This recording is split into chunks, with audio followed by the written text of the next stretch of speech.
Hello guys, ഇന്ന് നമ്മൾ ഉണ്ടാക്കാൻ പോകുന്നത് ഗ്രീൻ പീസ് മുട്ടയാണ്.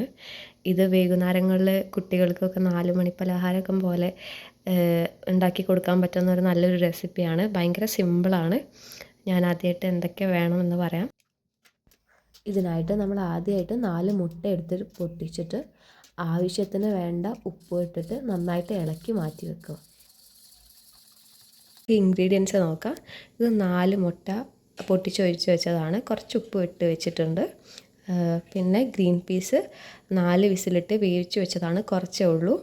അതുപോലെ തന്നെ ഉള്ളി 1.5 ഉള്ളിയാണ് ഞാൻ എടുത്തത്. നിങ്ങൾക്ക് ആവശ്യാനുസരണം എടുക്കാം, മുട്ടയ്ക്കനുസരിച്ച് എടുക്കാം. പിന്നെ കുറച്ച് കരിവേപ്പില, പിന്നെ തക്കാളി, കുറച്ച് വെളുത്തുള്ളി വേണമെന്നില്ല, ഓരോരുത്തരുടെ ഇഷ്ടം പോലെ വെക്കാവുന്നതാണ്.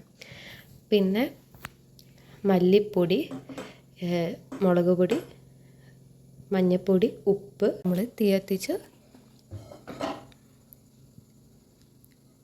എണ്ണ ഒഴിക്കുകയാണ്. എണ്ണ ചൂടായി വരുമ്പോൾ നമ്മൾ ഉള്ളി അതിലേക്ക് ഇടുക.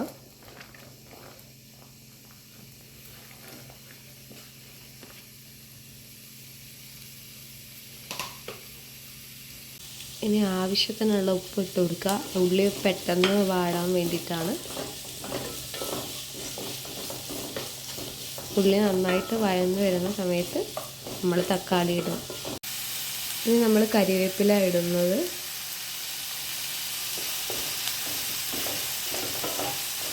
ഫ്ലെയിം ചെറുതായിട്ട് കുറച്ചിട്ട് എല്ലാ പൊടികളും അതിലേക്ക് ഇട്ട് കൊടുക്കുക.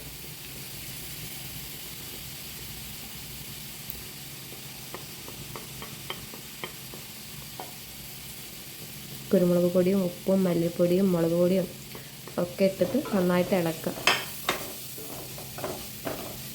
പച്ചമണം മാറിയതിൻ്റെ ശേഷം നമ്മൾ തക്കാളി ഇട്ട് കൊടുക്കുക.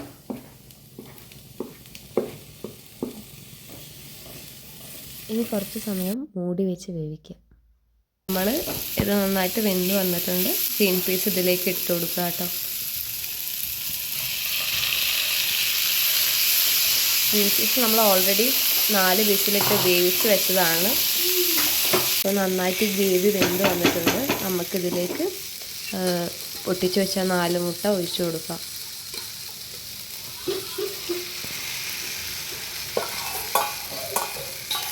നന്നായിട്ട് ഇളക്കി കൊടുക്കാം. തീ നമുക്ക് ഹൈ ഫ്ലെയിമിലിടാം. എന്നിട്ട് നന്നായിട്ടൊന്ന് ഇളക്കി കൊടുക്കാം. ഗ്രീൻ പീസ് മുട്ടയും റെഡി ആയിട്ടുണ്ട്. ഇനി വേണമെങ്കിൽ കുറച്ച് കരിവേപ്പിൻ്റെ ഇലയൊക്കെ ഇട്ട് കൊടുക്കാം. സ്വാദിഷ്ടമായ ഗ്രീൻ പീസ് മുട്ടയും റെഡി ആയിട്ടുണ്ട്.